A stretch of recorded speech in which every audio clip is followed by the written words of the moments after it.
같이 기도함으로 새벽기도 시작합니다. 하나님, 하나님의 말씀 가운데 진리를 알기 원합니다. 하나님이 우리를 향하여 어떠한 뜻을 가지고 계시고 우리에게 또한 하나님이 요구하시는 믿음이 무엇인지 깨닫는 은혜의 시간, 하나님의 말씀의 깊이로 달아가는 시간, 은혜의 시간 되게 도와주옵소서. 예수 그리스도의 이름 받들어 기도합니다. 아멘. 오늘 말씀은 역대상 5장 1절에서 6장 81절까지 말씀입니다. 역대상 5장 1절에서 6장 81절까지의 말씀입니다. 오늘 말씀은 이 본문이 족보로 되어 있고 본문의 양이 많은 관계로 각자 읽는 것으로 하고 설교로 직접 들어가도록 하겠습니다. 오늘 본문에서 크게 보면 먼저 이 요단 동편에 있던 지파들 르우벤, 갓, 므낫세 반지파의 이야기들이 나오고 족보가 나오고 또 6장에는 레위인들의 족보가 소개가 됩니다. 먼저 이 요단 동편의 세 지파, 굉장히 위태로운 땅에서 살고 있었죠. 겉으로 보면 굉장히 이 바산과 같은 곳은 특히 짐승이나 소나 가축들을 키우기에 아주 적합한 장소였고 비옥한 땅이었습니다. 그러다 보니까 이 가나안을 정복하러 갈 때 르우벤과 므낫세 반지파와 갓 지파는 우리가 이곳에서 앉겠다라고 이야기했죠. 보이기에 좋아 보이니까. 하지만 동시에 그 땅은 굉장히 위험한 땅이기도 했습니다.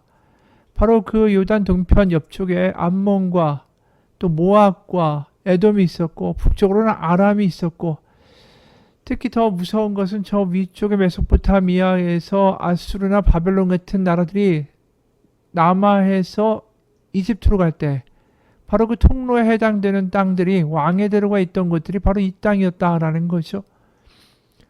그래서 보기엔 좋지만 믿음 없이는 얼마든지 쉽게 정복당하고 망할 수 있는 땅이기도 했습니다. 그럼에도 이들이 그 땅에서 맨 처음에 번영했다라고 기록하죠. 9절, 10절. 또 동으로 가서 거주하면서 유브라데 강에서부터 광야 지경까지 다다랐으니 이는 길르앗 땅에서 그 가축이 번식함이라. 사울 왕 때에 그들이 하갈 사람과 더불어 싸워 손으로 쳐 죽이고 길르앗 동쪽 온 땅에서 장막에 거주하였더라. 굉장히 번성했다라고 하지만 결국은 이들도 나중에 북왕국이 멸망하면서 북왕국을 멸망시킨 아수르, 바로 아수르란 나라에 의하여 다 포로로 끌려가게 됩니다. 그게 6절이죠. 그의 아들은 부에라이니 그는 르우벤 자손의 지도자로서 아수르 왕 디글랏 빌레셋에게 사로잡힌 자라. 이러한 운명은 갓지파 므낫세 반지파도 똑같이 경험하게 되죠. 우리가 이제 오늘 지파 속에서 갓지파의 족보에는 이 아수르 디글랏 빌레셋에게 끌려간 그 갓지파의 누가 끌려가는지에 대한 이름은 나와 있지 않습니다. 왜냐하면 17절에 말씀하듯이 이 상은 유다 왕 요담 때와 이스라엘 왕 여로보암 때의 족보에 기록되었더라. 이들의 북왕국이 멸망되기 전까지의 족보의 기록만 있었다라는 거예요. 갓지파는. 왜냐하면 아수르에 의해서 완전히 멸망당한 다음에 아수르 이 나라의 특징이 뭐냐면 거기에 정복민들을 그 땅에 두지 않고 다 딴 데로 이주시키고 뭐 아수르의 사람들을 데려다가 또 그 땅에 살게 하고 하면서 이 반역을 할 수 없도록 자기의 근거지 나라에서 자꾸만 이주시키는 이주 정책을 폈습니다. 그러다 보니까 르우벤, 갓, 므낫세 반지파가 이주를 당한 거죠. 그러면서 사실은 그들의 후손이 어떻게 됐는지를 모르는 거예요. 갓지파인 경우에는. 그러다 보니까 이 아수르 왕 디글렛 블레셀에게 누가 끌려가는지조차 알 수 없는 흔적도 없이 사라진 지파가 갓지파가 돼버린 거죠. 므낫세 반지파도 똑같은 운명을 밟게 되죠. 사실은 애초에 땅을 정복했을 때, 그 땅을 얻었을 때는 굉장히 좋았습니다. 특히 요단 동편의 두 지파 반이 르우벤, 갓, 므낫세 반지파가 똘똘 뭉쳐서 이 땅을 정복하고 대적하기도 해요. 그게 18절부터 20절까지 말씀이에요. 르우벤 자손과 갓 사람과 므낫세 반지파에서 나가 싸울 만한 용사 곧 능히 방패와 칼을 들며 활을 당겨 싸움에 익숙한 자는 44,760명이라. 그들이 하갈 사람과 여두르와 나비스와 노닥과 싸우는 중에 도우심을 입었으므로 하갈 사람과 그들과 함께 있는 자들이 다 그들의 손에 패하였으니. 여기 되게 중요하죠. 이는 그들이 싸울 때에 하나님께 의뢰하고 부르짖음으로 하나님이 그들에게 응답하셨습니다. 이 동편 지파들이 자신들의 힘을 의지하지 않고 하나님을 의뢰하고 부르짖고 그랬더니 하나님께서 승리를 주셨다라는 거죠. 그들이 살아남는 데 있어서 이런 여호와 신앙은 굉장히 중요했다라는 거예요. 그들의 지정학적 위치가 공격당하기에 딱 좋은 위치에 있었기 때문인 거죠. 그래서 그들이 여호와의 신앙을 지켰을 때 얼마나 번영했는가. 23, 24절입니다. 므낫세 반지파 자손들이 그 땅에 거주하면서 그들이 번성하여 바산에서부터 바알 헤르몬과 스닐과 헤르몬 산까지 다다랐으며 그들의 족장은 에벨과 이시와 엘리엘과 아스리엘과 예레미야와 호다위야와 야디엘이며 다 용감하고 유명한 족장이었더라. 그러나 루벤 지파나 갓 지파 마찬가지로 이들도 결국 신앙을 잊어버리죠. 그리고 이제 패망하게 됩니다. 그게 25, 26절이에요. 그들이 그들의 조상들의 하나님께 범죄하여 하나님이 그들을 앞에서 멸하신 그 땅 백성의 신들을 간음하듯 섬긴지라. 그러므로 이스라엘 하나님이 아수르 왕 불의 마음을 일으키시며 아수르 왕 디글라 빌레셋의 마음을 일으키시며 그 루벤과 갓과 므낫세 반지파를 사로잡아 할라와 하볼과 하라와 고산 강가에 옮긴지라. 그들이 오늘까지 거기에 있으니라. 이렇게 흩어져 버리고 딴 데로 포로로 끌려가 버리고 흔적도 없이 족보도 다 끊어져 버린 민족이 돼버린 거죠. 그러니까 역대기 기록자가 이들의 족보를 쓸래야 쓸 수가 없는 거예요. 다 포로로 끌려가서 흔적도 없이 사라져 버린 거죠. 그러니까 이런 비극적인 운명이 결국은 하나님을 끝까지 섬기고 따르냐 아니냐 그거하고 관련되어 있다라는 거죠. 역대기가 계속 이야기하는 게 뭡니까? 우리가 나라가 망한 이유가 뭐냐? 여호와 신앙을 잊어버리고 우상을 숭배하고 다른 나라를 의지하고 그랬기 때문에 우리나라가 망한 거 아니냐? 그 이야기를 역대기가 계속 이야기하는 거죠. 그러면서 동시에 그럼에도 불구하고 하나님이 우리를 향한 열심을 멈추지 않으셔서 그래도 우리가 다시 살아남고 다시 하나님이 우리를 기억하사 우리가 우리 땅으로 돌아오게 됐고 거기서 다시 성전을 짓고 하나님께 예배하게 되었다. 믿음을 잃어버리면 망한다. 이거 역대기는 계속해서 이야기하고 있는 거고 거기에 바로 동편 두 지파 반이 정확하게 해당되는 거죠. 그들의 믿음을 잃어버렸기 때문에 패망한 거죠. 그러면서 우리가 여기에 굉장히 흥미로운 구절이 하나 나옵니다. 1, 2절에 이런 말씀이 나오죠. 이스라엘의 장자 르우벤의 아들들은 이러하니라. 그러면서 르우벤은 장자라도 그의 아버지의 침상을 더럽혔으므로 장자의 명분이 이스라엘의 아들 요셉의 자손에게로 돌아가서 족보의 장자의 명분대로 기록되지 못하였느니라. 유다는 형제보다 뛰어나고 주권자가 유다에게서 났으나 장자의 명분은 요셉에게 있으니라. 갑자기 장자 이야기를 하면서 두 지파 반의 이야기를 한다라는 거죠. 왜 장자 이야기를 하고 믿음을 잃어버린 이 요단 동편의 지파의 이야기를 하게 될까요? 이 르우벤이 장자였기 때문에 이 이야기를 할 수밖에 없는 것도 있지만 중요한 건 믿음을 지킨다. 하나님을 떠나지 않는다. 그게 믿음의 장자라는 말하고도 겹쳐지기 때문입니다. 이 장자라는 게 우리가 조선시대 굉장히 오랜 이전의 시대를 보게 되면 이 장자가 가문을 다 이어가죠. 제사도 드리고 재산도 다 거의 주로 받고 그러면서 이 장자가 가문을 다 다스리고 일가 식구들을 먹이고 어려운 자신의 어떤 형제나 반기가 있으면 그 재산을 가지고 가서 그들을 도와주기도 하고 그러니까 장자가 사실상 가업을 승계하고 그 가문을 지키는 일을 다 도맡아 했다라는 거죠. 그래서 이 장자라는 것 자체가 결국 그 대를 잇는데 뭘 잇는 대입니까? 그냥 혈통의 대가 아니라 믿음의 대를 이어가는 사람들이어야 된다라는 거예요.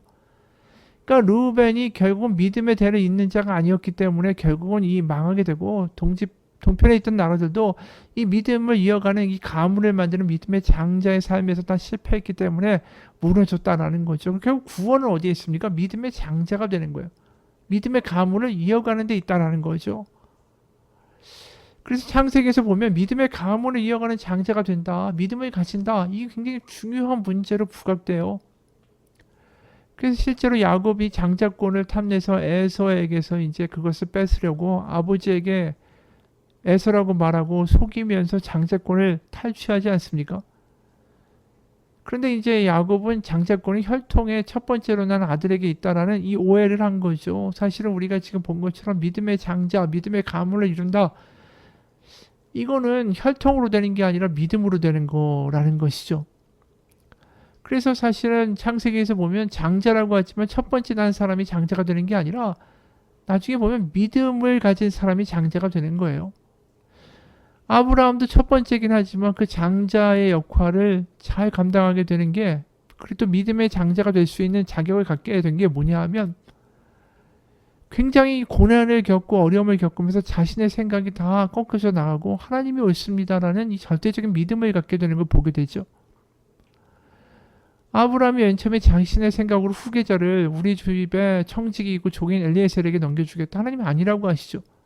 거기서 그럼 하나님의 아들 주시겠죠. 이 믿음을 가지고 가야 되는데 또 실패하고, 그 여종이었던 하갈에게서 이스마엘을 낳고 이걸 또 자신의 장자 후계자로 삼고자 하는데 하나님이 아니라고 하시죠. 결국 이삭을 낳게 됩니다. 근데 하나님이 100세에 얻은 이 이삭, 장자인 이삭을 바치라고 하실 때 아브라함이 어떻게 합니까? 죽이려고 하죠. 이게 결국 아브라함의 믿음의 장자, 믿음이 제대로 된 사람의 모습을 보여주는 거예요. 왜냐하면 이 믿음의 장자라는 것을 한마디로 말하면 자신의 고집과 자신의 생각이 죽은 사람, 하나님이 옳다라는 고백을 하는 사람들이 믿음의 장자고, 이 사람들의 믿음이라는 거예요. 결국은 이 사람들의 믿음의 가문을 이어가는 거고, 하나님이 그들을 끝까지 보호하시고 번성케 하시는 사람들의 그 모습을 보면 하나님이 옳습니다. 내 고집이 꺾여나간 거죠. 그래서 이삭을 죽이셔도 하나님은 하나님의 약속을 이루어 가실 것입니다. 그걸 믿는 거예요. 하나님의 약속을. 자신의 생각이 꺾여나가고, 그래서 자신의 생각이나 자신의 판단보다 하나님의 말씀을 믿게 된 거. 창세기 12장 1절부터 3절. 여호와께서 아브라함에게 이르시되 너는 너의 고향과 친척과 아버지의 집을 떠나 내가 너에게 보여줄 땅으로 가라. 내가 너로 큰 민족을 이루고 너에게 복을 주어 내 이름을 창대하게 하리니 너는 복이 될지라. 너를 축복하는 자에게는 내가 복을 내리고 너를 저주하는 자에게는 내가 저주하리니 땅의 모든 족속이 너로 말미암아 복을 얻을 것이라 하신지라. 이 모든 만민족의 복의 근원이 네가 될 것이다 라고 이야기하시는데, 결국 그 복의 근원이 되는데 필요했던 게 뭐냐면 믿음이었다라는 거죠. 결국 하나님은 이 약속을 주시고 이 약속에 걸맞는 믿음으로 아브라함을 만드신 거예요. 그래서 아브라함을 통해서 모든 이들이 정말 구원을 받게 되는 일이 벌어지지 않습니까? 우리도 믿음으로 아브라함의 후손이 된 거죠. 그건 뭡니까? 믿음. 결국 아브라함이 그 하나님의 장자의 모습, 믿음의 대를 쭉 이어서 수많은 믿음의 자손들을 볼 수 있었던 건, 그가 자신의 생각과 판단을 죽인 채로 이삭을 죽이기까지 할 정도의 믿음, 하나님이 옳습니다라는 고백을 했기 때문이라는 거죠. 실제로 그렇게 고백하는 사람들은 하나님의 도구가 됩니다. 하나님의 은혜의 통로가 되죠. 내 생각으로 하나님의 뜻을 막지 않습니다. 내가 이해가 안 가도 하나님이 옳습니다라고 따르다 보면 하나님의 뜻이 그 사람을 통해서 이루어지는 거죠. 안 될 것 같은데 되고요. 약한 것 같은데 강함이 드러나는 일들이 벌어지는 겁니다. 그래서 야곱이 장자권을 얻고 장자가 되려고 했을 때, 야곱이 장자가 되긴 하죠. 어떻게 됩니까? 자신의 그 잔꾀와 술수로 모든 걸 다 해쳐오다가 다 막히고 다 깨지는 거예요. 집안은 콩가루가 되고, 그러다 보니까 그때서야 자신의 생각을 완전히 내려놓게 되죠. 아, 내 생각과 내 판단으로 가는 게 결국은 화고 결국 고생길이구나. 그러면서 자신의 깨와 생각이 다 박살나서 나중에 하나님께 완전히 항복한 모습을 보여주지 않습니까? 야곱의 믿음의 장자의 모습을 보여주죠. 그래서 나중에 창세기 48장을 보게 되면 요셉의 두 아들을 에브라임과 므낫세를 축복하면서 이 장자와 둘째를 손을 교체해서 안수하죠. 자신도 어떻게 보면 이 둘째인데 장자권을 탐내다가 이런 고생길을 걷게 된 거 아닙니까? 그런데도 하나님은 믿음 있는 사람을 장자로 삼으신다. 깨어진 사람을 장자로 삼으신다. 그것을 알기 때문에 오히려 혈육으로 먼저 태어난 마지에게 축복하는 게 아니라 둘째한테 축복하는 그러한 일을 하게 되는 거죠. 그런 일을 한다는 건 뭡니까? 신앙의 고백이 생겼다라는 거예요. 믿음이다. 야곱에게. 그래서 나중에 보면 요셉이 또 장자를 잇게 되는 이유가 뭡니까? 오늘 본문에도 요셉이 장자권을 잇는다라고 나오지 않습니까? 루벤이 아니라. 요셉의 믿음이 있었기 때문이죠.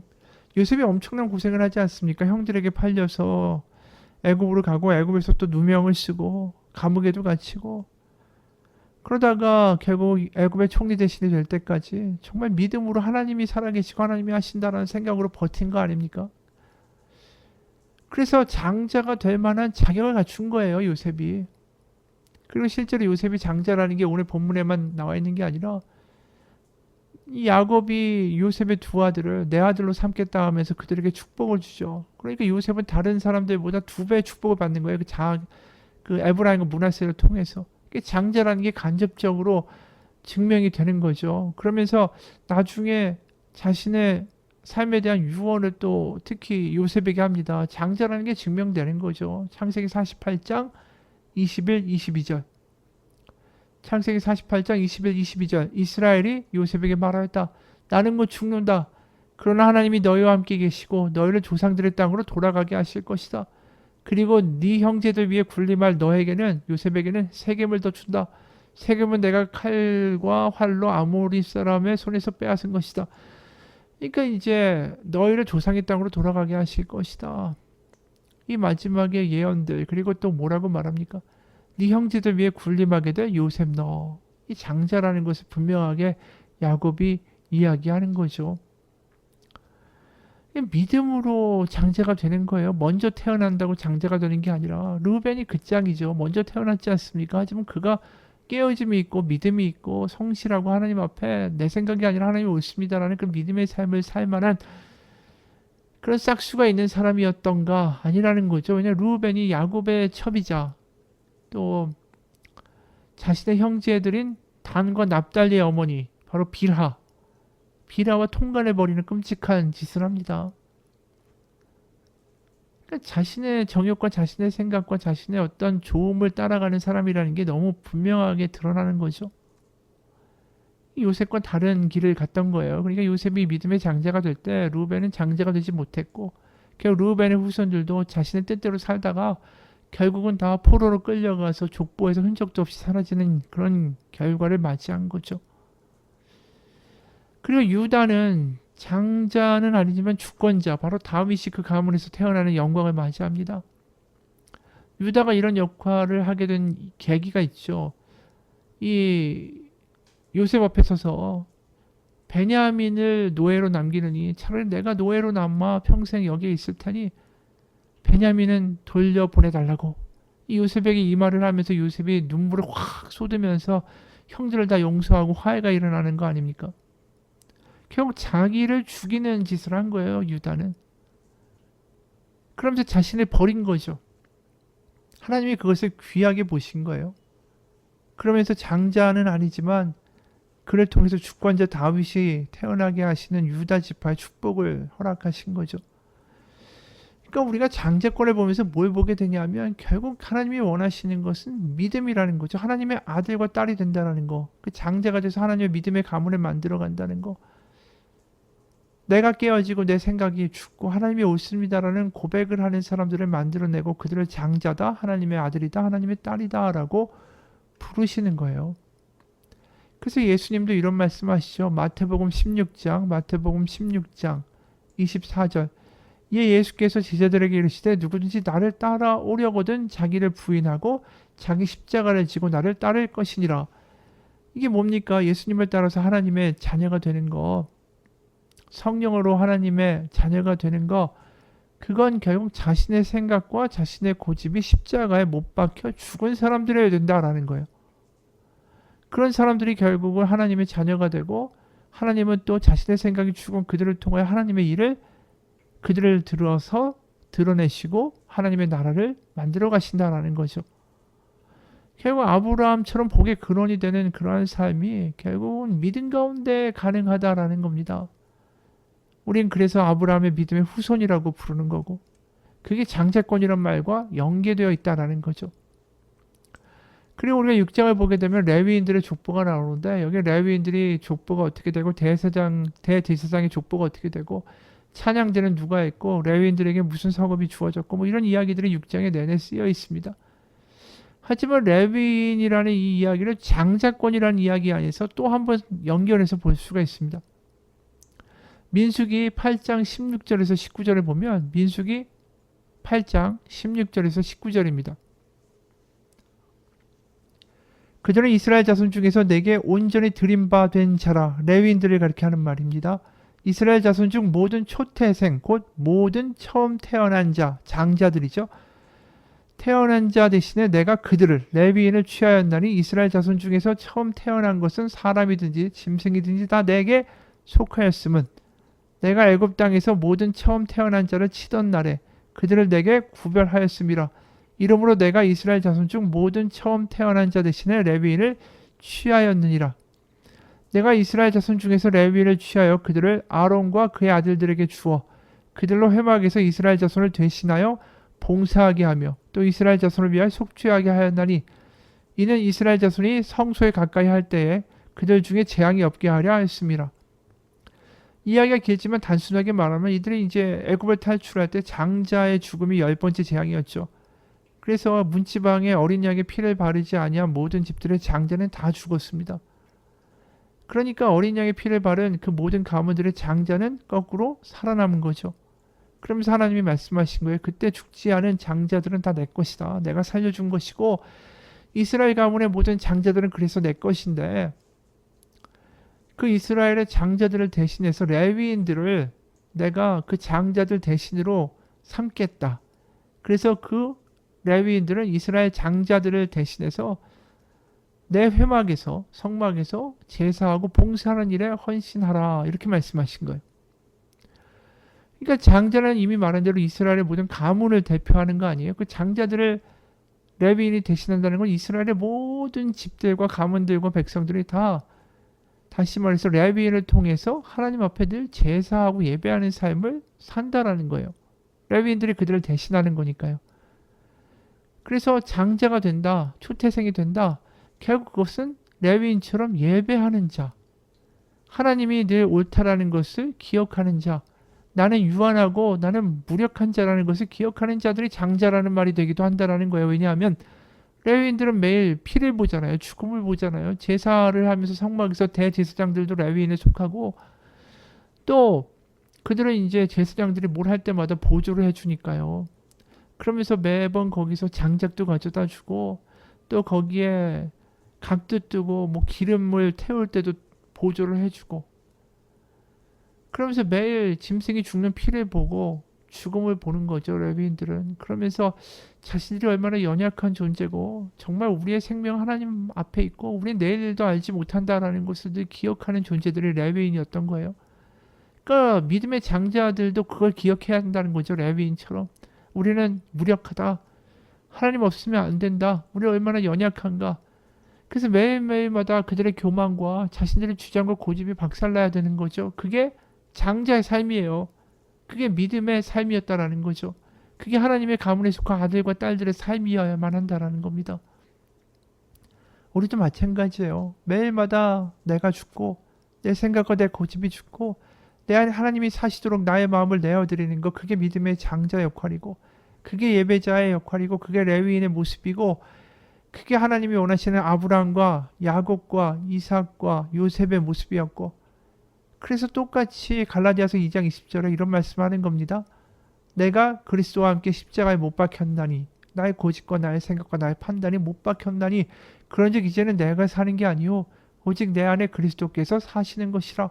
이제 내가 육체 가운데 사는 것은 나를 사랑하사 나를 위하여 자기 자신을 버리신 하나님의 아들을 믿는 믿음 안에서 사는 것이라. 여러분 우리가 하나님의 아들이 되고 딸이 되었다라는 건 바로 이걸 의미하는 겁니다. 내가 아들과 딸이 돼서 내가 원하는 것을 다 들어주는 도깨비 방망이와 같은 하나님이 생겼다. 든든한 빽이 생겼다가 아니라 내 고집과 내 생각과 내 판단이 매일 죽고 하나님이 옳습니다라는 고백을 할 때 내 안에 임하신 하나님의 성령에 붙잡혀 사는 삶, 그게 하나님의 아들, 하나님의 딸, 하나님의 장자, 믿음의 자손이라는 뜻입니다.